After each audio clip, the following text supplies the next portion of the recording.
where's the drums?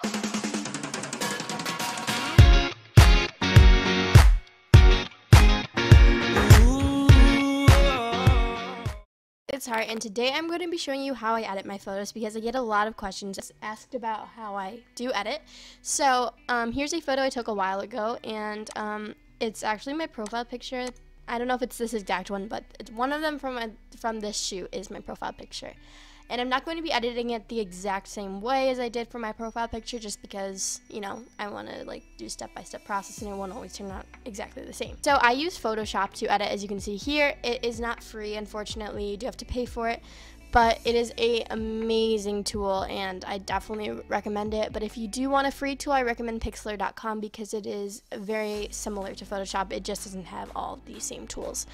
But I'm going to be showing you how I edit in Photoshop because that's the way I edit my photos. So yeah. Okay, so just for reference, I shoot in JPEG mode, which is not ideal for me because I would like to shoot in RAW, and RAW is basically a file format which is best to edit photos in, but I don't have enough space. I explained this in my 4th of July video, but in case you guys didn't watch that one.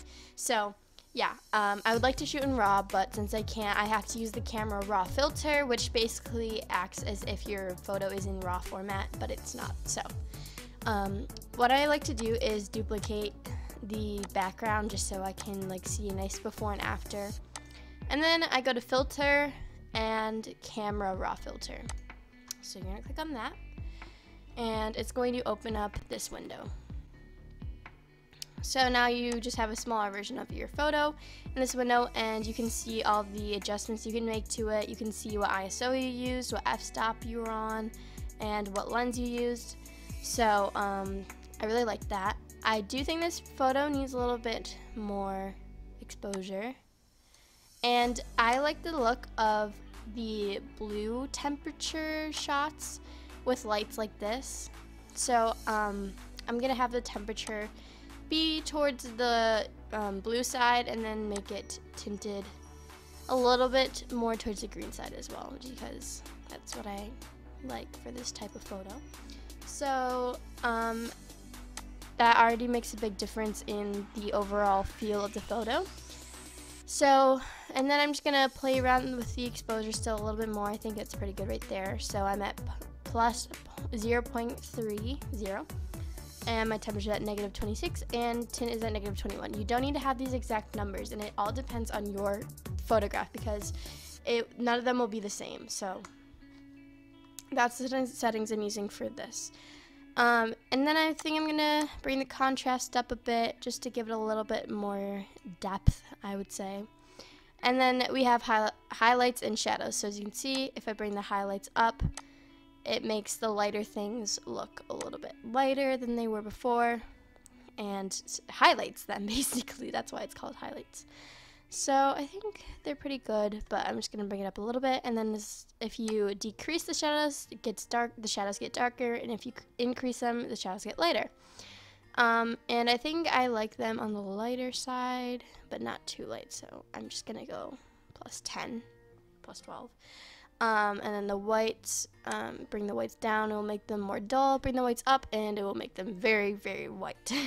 So it's kind of the same idea as highlights and shadows, but with these two colors.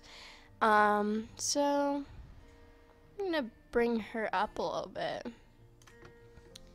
So, and then same thing with the blacks. And I'm definitely not a pro at this at all. I'm like basically self-taught besides watching some videos on YouTube, so don't take my word too seriously. This is just kind of what I do.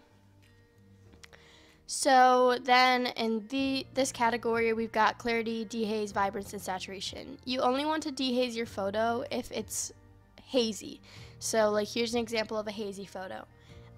So if my photo was hazy, I would want to bring this up, but as you can see, it darkens the photo overall and just makes it look very, very like, I don't know what word to use that as. And then if you do it this way, then it lightens up your photo and gives it a lot of highlights, which I don't need in this photo. But I think I actually may bring the dehazing up a little bit just so we can have some darker features on her. Vibrance enhances the colors in your photo. So here's very vibrant, which obviously does not look natural, and it basically brings it to almost black and white if you go on the opposite side. So I'm going to bring it up a little bit. Let's say 17. And then saturation increases the saturation. So very orange when you go all the way up, and black and white when you go all the way down. So I think it could use a bit more. Okay, so that's the first section of this. Oops. I just changed it. Okay. Auto, custom. And that's another thing. If you want it to be automatic, which means that Photoshop will basically automatically choose the white balance for your photos, you can do that, but I like to do custom most of the time. I don't really do much with the tone curve because I don't know much about that. And most of the time I skip over to HSL adjustments. So that stands for hue, saturation, and luminance. I don't really do much with hue unless sometimes I just play around with it, but I don't think for this specific photo I'm going to do much with it. So then saturation, basically this is to the specific colors in your photo.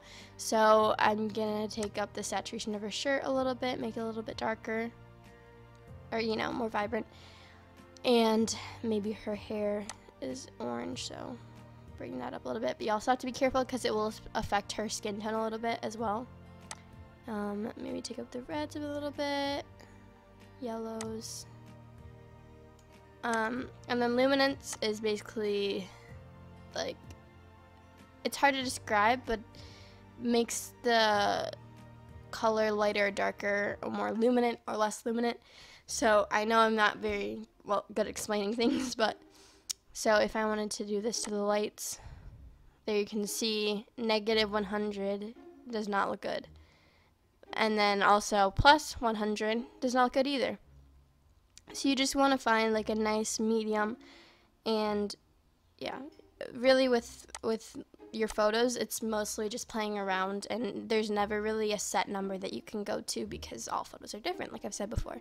So yeah, I'm just kind of playing around with this and don't have too much of a game plan with this specific photo as to what I want to do with it. So don't worry too much about this section because it will add to your photo if you know how to do it, but if you don't feel like doing it or whatever. Basically that's all I do in camera raw filter because that's all I feel like I need to do for this photo. Sometimes I'll do more, sometimes I'll do less, but those are the main categories that I go to. I almost forgot clarity. I love to use clarity. I'm gonna bring that up a little bit. Now you're gonna see the before and after as it loads. So look at that, already like 10 times better before, after. And like sometimes I forget what my before photos even look like, and I forget how like bad, they don't look bad, but you know what I mean, as compared to this. So that's what I like to do. Then I go into these other adjustments, and sometimes I like to do a gradient. So if there's a lot of space at the top of the bottom of your photo, as it gets further away from the doll, I like to kind of fade it out. So there's a lot more space at the top than at the bottom, I think, and the main focus is at the bottom of the photo. So I'm going to do a little gradient at the top. So basically it's in degrees, and so 90 would be at the bottom, -90 would be at the top, -180 would be on the right, and then 0 0 would be on the left. Okay, so I was never good at angles and stuff, so we're gonna go with -90.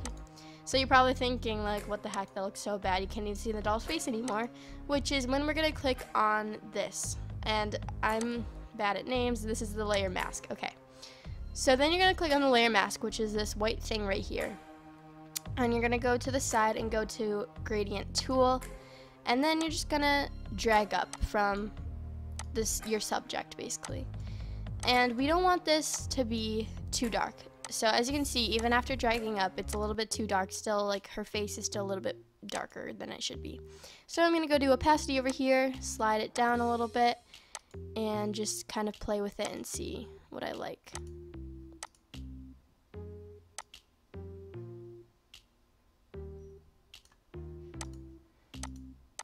So I think that is pretty good. Here's a little before and after. As you can see, it's just not as distracting as having this white up here, because sometimes your eye may be attracted to that part, which we don't want, which is the point of the gradient. So there's that. And you can always, you know, go back in with your gradient tool. Make sure you're selecting, make sure you're selecting the layer mask though, because otherwise it won't work. And just drag up. And there it is. So there's the gradient. Here's a little before and after, once again. And then I also like to go into the curves, and this is very, like, you just do what you think will look good. So there's this line. If you drag up, it will make your photo brighter. If you drag down, it'll make your photo darker. And it depends where you click on the line. So basically what I like to do is normally on the lower end of the line, I'll drag it up a little bit, and then I will go a higher spot and then drag it up a little bit more. This just kind of creates a more dramatic effect, I would say. And you can like even go further, make it more dramatic if you're really feeling that. But that's normally where I'll stop. I don't really go too dramatic with the curves layer because, yeah, I don't know. So before, after, as you can see, it just kind of makes it a little bit more dramatic. I keep saying that word, but that's a good word to describe it. And if you don't want it that intense, you can always just take the opacity down on it. That's the great thing about opacity, is that you can save yourself if you mess up. So I'm going to take it down to 72 just because it was a little bit too harsh. So normally I would go to hue and saturation, but I think I changed it enough in the camera raw filter, so I don't think I'm going to do that today. Color lookup is basically like putting a filter on it. So these are all the like preset filters that comes with Photoshop, and you can just kind of look at them and see if you think that would look good on your photo.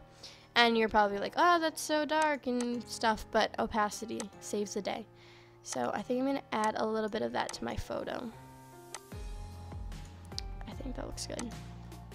So before, after. Such a difference. And I really like how it's turning out. So now I'm going to go ahead and duplicate the background copy. So you're going to right click on it and go to duplicate layer, and there you go, you got another one. Now you're going to hit shift and backspace, and then you're going to want to select 50% gray. So I don't know what the like original thing that comes up is, but I like to, but it should be on 50% gray for what we're going to do. Then it's going to turn gray, and you're going to be like, where'd my photo go? You go to here, and you're going to change it to an overlay. So now your photo's back. What we're going to be doing is dodging and burning, which is one of my favorite parts of editing a photo. So you're going to make sure you're selected on the background copy too, and you're just going to go in and use your dodge and burn tools. So over here you've got this thing that looks like a magnifying glass, and you got a thing that looks like a hand. So the burn tool makes things darker, as you can see, and I'm just going to darken up her eyebrows because I want to. So makes things darker. The dodge tool makes things brighter, and I always like to brighten up my doll's eyes whenever I dodge and burn, because sometimes your doll's eyes can get lost in the picture. So that's what I like to do. I like to add a little nose highlight. I'm like, I just add it in places that I think would look good. Maybe, oh, and my hardness is at 0 as well. And you can change the size as like to what you need to do. So like if you were trying to do a jawline, you'd want a bigger size because it's easier to get the whole thing that way. I'm going to go in on her forehead a little bit just because it's a little bit light. I'm just going to go like by her hairline. Let's see it before and after of dodging and burning. So here's before and here's after. As you can see, it just gives a totally different effect, and I think it looks really good. But it's a little bit too much, so I'm going to take the opacity down as usual because we still want her to look like a doll, not a snatched James Charles looking thing. So now what I would normally do first, but I forgot to do, is go in with this spot healing brush, and as you can see, those little like strangly hairs that I don't want in my photo. You're just gonna go over them. Sometimes it won't work perfectly, but then it did. And we want this one gone too. So just click in.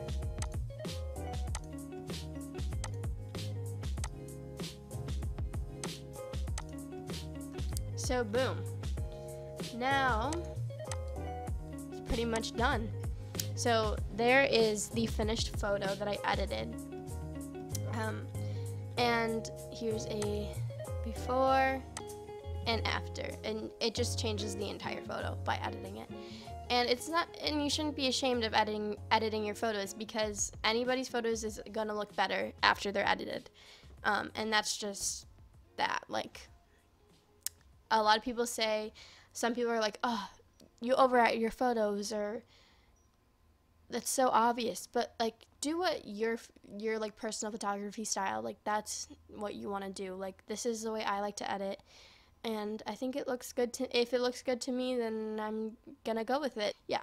So this is how I edit my photos. Sorry, this was probably super long, but comment below if you want me to do another edition of this, of me editing like an outdoor photo, because it's slightly different.